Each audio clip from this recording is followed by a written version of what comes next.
So we've got Dr. Ella Houston, the representation of disabled women in Anglo-American advertising, examining how cultural disability tropes impact on the subjective well-being of disabled women. And Ella completed her doctorate in 2017 at the University of Lancaster. Thank you. Hi, so I'm going to talk about my doctoral research that was completed in 2017. I was supervised by Professor Carol Thomas and Dr. Lisa Wood in the Department of Health Research at Lancaster University. So first of all, I just want to show an image that explains my initial curiosity for the research. Okay, so here we have an image, it's a yellow background, and in bold it says, "Are you beach body ready?" Okay, and then there's a very, so stereotypically attractive woman, very slim, tan skin, wearing a bikini, long, what looks like blonde hair. So rightly so, there was a lot of outrage when this ad was first shown in London and New York, and rightly so. However, I struggled with kind of thinking about how it was reported in a way, because there's this assumption sometimes that when we have problematic advertising representations, that people will just passively accept and start feeling bad about themselves and think, oh yeah, I need to look like that to be beautiful. And so here are some of the reactions to that ad. Someone scrawled on the ad, "No one stands like this." She's standing in quite a provocative, you know, like legs open, chest out way. And it says hashtag everyday sexism. So that is some graffiti people have put on. And now there's another one, and someone simply wrote "fuck off." So to me, this illustrates how people... This really demonstrates how people can exercise resistance towards stereotypes that are present in media. So moving on, I'll just run you past my research questions then. So taking this curiosity into the research process, I formulated 3 key research questions. So my education prior to this point had been disability studies at Liverpool Hope University, and so I went on to do my PhD at Lancaster, and I really wanted to take disability studies forward. But I was really interested, and this was after conversations with Professor David Bolt about feminism. David really generated my interest in feminism, so really the theoretical underpinning of my PhD research was feminist disability studies, and I'll talk a little more about that. So I was interested in how disabled women are represented in post-2000 UK and US ads. So advertisements that were produced in the UK after the year 2000. I was interested in whether and how disability and gender stereotypes continued to be reinforced in these ads. Most importantly, what I was interested in is how disabled women navigate these ads. So in 2015, Tom Shakespeare in Disability Rights and Wrongs Revisited talks about how a lot of cultural disability studies research has done really important work in analysing representations of disabled people. But he said actually what we need is we need some disabled people themselves involved in this process. So it's not only the researcher's interpretation, but we can get an idea of what these representations mean in the lives of disabled people. So heeding Shakespeare's advice, I decided to involve a small sample of disabled women to analyse the ads with me. I'll just give you a bit of the literature context. So Bolt notes that historically disabled people, if at all, were mainly included in charity ads. So until the late 20th century, whenever we'd see disabled people in advertising, which was quite a rarity, it would only be in charity ads mostly. However, research by Haller and Ralph, so Beth Haller is quite a key person, Sue Ralph in this area, has noted that disabled people are far more likely to be included in a variety of ads in modern times. So you will see, for example, disabled people in fashion advertisements and beauty campaigns. However, and this is hinting at my image of some nicely polished cherries on the slide, Leonard Davis, disability studies scholar, says that actually a lot of these approaches to diversity and disability in advertising campaigns, so he chooses the example of Dove's Real Beauty campaign, are tokenistic and so superficial. And he talks about how the kind of person who's maybe very aesthetically beautiful but has one impairment is chosen rather than people from a broad range of life. So also, feminist disability studies researcher Gill notes a similar trend in the representation of women in advertising. So in 2008, she talks about the representation of women as sexually empowered in advertising, and says that rather than being shown as passive, women are now more likely to be shown as sexually empowered. However, it tends to happen in quite a heteronormative way. And rather than, thinking about, okay, what could be sexual empowerment for a range of females, the typical woman, she says, that you will see is the beautiful, sexy, always up for it woman. So in truth, yes, there is more representation of disabled people and disabled women. However, it's done in quite tokenistic and superficial ways. So I was really interested then taking this forward and thinking, okay, how can I apply a critically informed analysis to advertising representations? So moving on now, I would like to talk you through my research design. So my research design was a tale of two phases. The first phase focused on my analysis of 9 advertisements, okay? So I chose 9 ads which represented either women with visual impairment, women with mental health issues, or women with mobility impairment as the sole or main character. I realised that these impairment categories are quite arbitrary and not reflective of a wide range of disabled women. However, in the ads, when I was researching ads, these were the categories that showed up the most, hence my choice. Small sample because of the nature of my research. I was taking a qualitative approach to my research, which meant that I wanted to study this topic in a rich and in-depth way, rather than say, for example, 90 out of 100 ads contain X or Y. I wanted to get to know, the data in a more complex way. So how I analysed the ads myself. For every ad, I applied textual analysis. So textual analysis allowed me to uncover key themes in each ad relating to disability and gender. So this was really my step, my method to gain familiarity with the advertising content. After I applied textual analysis, I then applied critical discourse analysis. So I really like this method. I'm sure my students here will have heard me talk about it before. I did actually when we were talking about our presentations recently. So critical discourse analysis allows you to pay close attention to words and terms. So I saw this method as a way of me gathering linguistic evidence to further understand the key themes established from textual analysis. And then finally, I chose to apply the method of multimodal discourse analysis to each ad. Now, I also find this method really interesting relating to advertising because, as we know, ads, especially if they're a print ad, it's instantaneous kind of message, So rather than just conveying meaning through words and through what people say, often meaning is conveyed via colours used, by font size, font positioning. So multimodal discourse analysis allows you to analyse multiple modes of communication, not just written or spoken discourse. So then moving on to phase 2. Phase 2 was participant analyses of each ad.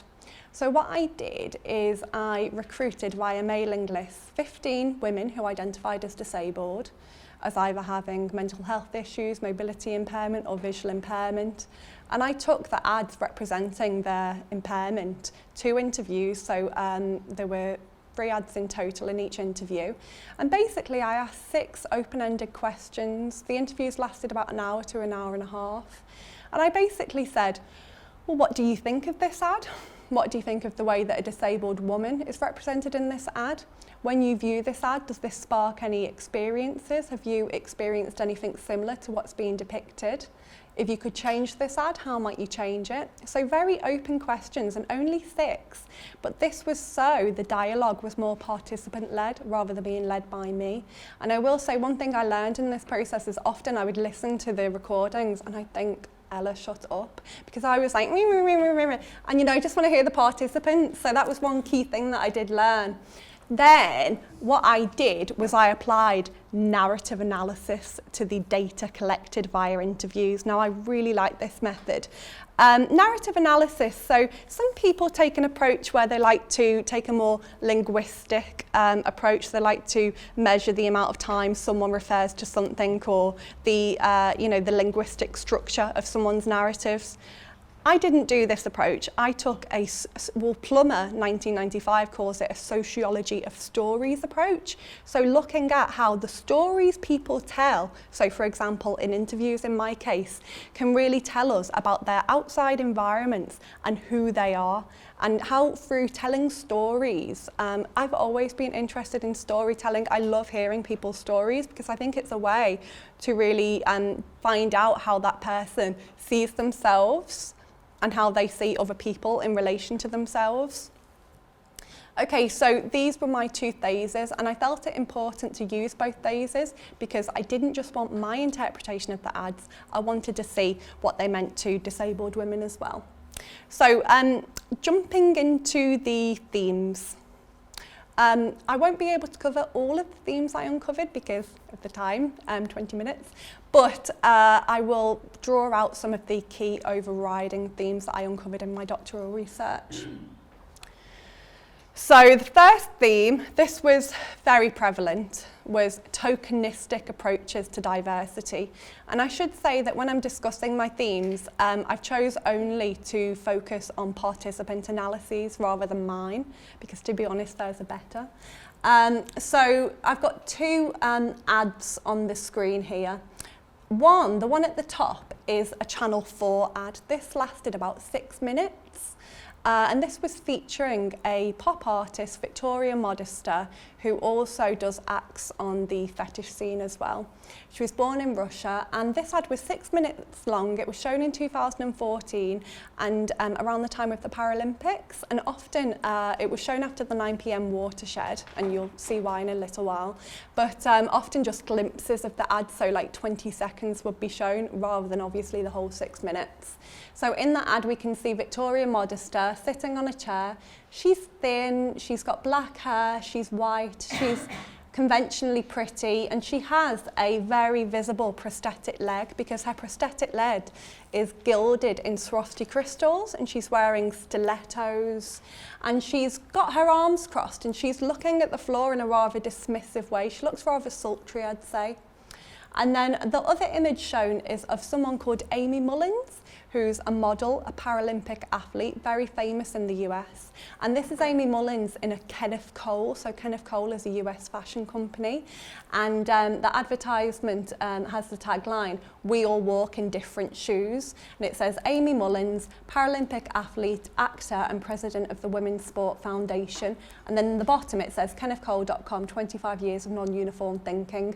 Amy Mullins, she's standing with her legs apart, hand on hips, looking quite bossy, looking very pretty. She's wearing stilettos, red lipstick, a red top, and interestingly she's wearing 2 prosthetic limbs. Now Amy Mullins has done a TED talk before where she talks about all her many types of prosthetic limbs. She's even got a pair which have cheetah skin on. So it's interesting how in this ad, when she's got such a wonderful wacky collection of prosthetic legs, how she wears a pair that look, I mean, a lot of my participants did a double take. They couldn't tell at first that she was wearing prosthetic limbs. So I'll talk you through some of participant responses. So Helen is a woman who is doing postgraduate study and she has mobility impairment. She says, wearing high-heeled shoes and otherwise meeting conventional beauty standards, being thin, white, wearing lots of makeup and expensive clothing, I don't really feel this is a very radical challenge of normative beauty standards. So quite a few of the participants who viewed this ad kind of said that, yeah, you know, it's okay, it's different, but it's not really enough. One woman who I spoke to, Joanna, who had mobility impairment, said in relation to both of these ads, if this is what disabled femininity is, then count me out. I don't fit into that, okay? So kind of felt alienated. Joanna said to me, you know, this is what good disability is. This is what a good disabled woman is. I don't fit into that boundary. Mary Jane eloquently put it as, I know lots of disabled women, but I don't know any disabled women who look like this. Okay, so I was really interested in, do the makers of ads reflect scenarios that fit in with disabled women's realities and everyday lives? And in this case, no, they didn't. So moving on now, I have two advertisements. The top one is the same advertisement by Channel 4 featuring Victoria Modesta. And Victoria Modesta now isn't wearing a prosthetic limb, so you can see her bare leg. And she appears naked. I told you it was post 9 p.m. it was shown. And she's got a naked woman, what appears to be a naked woman behind her, caressing her. And there's a man in the background and he's buttoning up his shirt. And then there's also an image in the background of a cartoon Victoria Modesta. In the whole clip, she's shown as kind of like an anti-establishment figure, okay, who the authorities are wary of. And at one point you see someone getting a tattoo with Victoria Modesta. And at one point, you know, it looks like she's having, you know, a sexual encounter with these two people. And then the other image is of someone called Gillian Mercado, who describes herself as a blogger, an activist, and a Latina. And she is in an ad for Nordstrom, a US fashion company. And you can see Gillian Mercado, she's using a power wheelchair, she's wearing quite chunky boots, a leather jacket, she's got short, kind of choppy purple hair. She looks a bit punkish, she's got a bit of a punk rock style. Anyway, Joanna, she said about the Victoria Modesta ad, you've got the whole underpinning of over-sexualised women amputees and being lusted at by men. It felt tacky. There was a lot of imagery surrounding the disabled person as sexual fetish. So Joanna did not like this ad at all. Some aspects of it she liked. There was one where Victoria Modesta is using a spiked prosthetic limb and she smashes a glass floor, and Joanna thought that was really cool. She said, you know, how many dancers could do that? But overall, she said the ad didn't leave her feeling very nice. She felt it was quite tacky. Now, all participants really warmed to the ad featuring Gillian Mercado in a power wheelchair with a punk vibe. And they all said, you know, this looks like a slice of life representation. She looks like, someone said, Helen it was, she said she looks like she's on her way to a punk concert. I really like this, she looks cool. But interestingly, when Joanna viewed this ad, it didn't make her feel good. She said, Gillian Mercado looks really comfortable in her own skin. She said, it makes me sad because I'll never feel that comfortable in my own skin. And she went on to talk about how when she was younger, when her sisters would wear makeup and go out with their friends, she had to rely on her dad to take her out and he wouldn't take her out. So this really taught me something in the research process, that we can have what someone recognises a positive representation. However, the feelings and emotions it can spark in that people doesn't mean it's going to be automatically positive. Final theme, pathologization of impairment and mental health issues. So we've got an ad in the top by the Guide Dogs Association featuring Claire, her two children and her guide dog. The ad is narrated by Claire's son, who's talking about how sponsor a guide dog, help my mum, be my mum. And then you've got an ad in the bottom, which is produced by a US pharmaceutical company for Wellbutrin XL. And it says, I'm ready to experience life. Wellbutrin XL works for my depression with a low risk of weight gain and sexual side effects. Your results may vary. And Wellbutrin is given to people, it's an over-the-counter medication which is given if someone is experiencing depression. Okay, so Alice, in response to the guide dog ad, said, you've got Claire, and it's made out that before she had her dog, she wasn't able to function at all. To support a life like mine, like blindness is some sort of disease, find it really degrading. So what was interesting is a lot of the women who I interviewed found this ad really problematic. But it didn't make them feel bad about themselves. They didn't say, this ad makes me feel rubbish about myself and that's that. They actually used the opportunity to tell me, okay, actually, this isn't who I am. So one of the women I interviewed, JK, was telling me about how she's done a master's, collected field work, she's travelled, and she says, you know, she was painting herself as a very strong woman, well-travelled. So a lot of the women used ads as an opportunity to say, this isn't me, let me tell you how I am.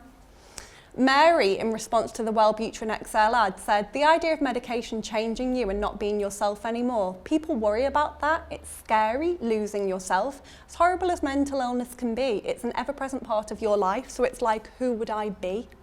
Okay, another person I interviewed, Isabel, said that actually she really rejected this, and she said, I'm not ill, I don't want to be thought of as ill. She said, you know, and she told me about how she's educated her husband to not be scared of mental health issues, and they both now see her positively as mad and proud. They celebrate the mad identity. So one thing that came from the research, very interesting, was how women used these ads as a prompt to tell me who they were and reject those stereotypes in the process. Finally, 20 seconds to go. Recommendations, the heat's on. Recommendations for future research. I'm interested in how individuals navigate. This is the key word for me. How do people navigate ads rather than passively accept problematic representations? Also, for the recommendations for the makers of ads, you know, I think that what I've shown is that disabled women, just because they identify as disabled women, does not mean that they'll respond in a homogenous way to advertising representations. However, by including a few disabled women in the production of ads, at least a platform, an authentic platform for some disabled women could be reached. So that would be my key recommendation. I've gone over by 30 seconds, but thank you very much, everyone.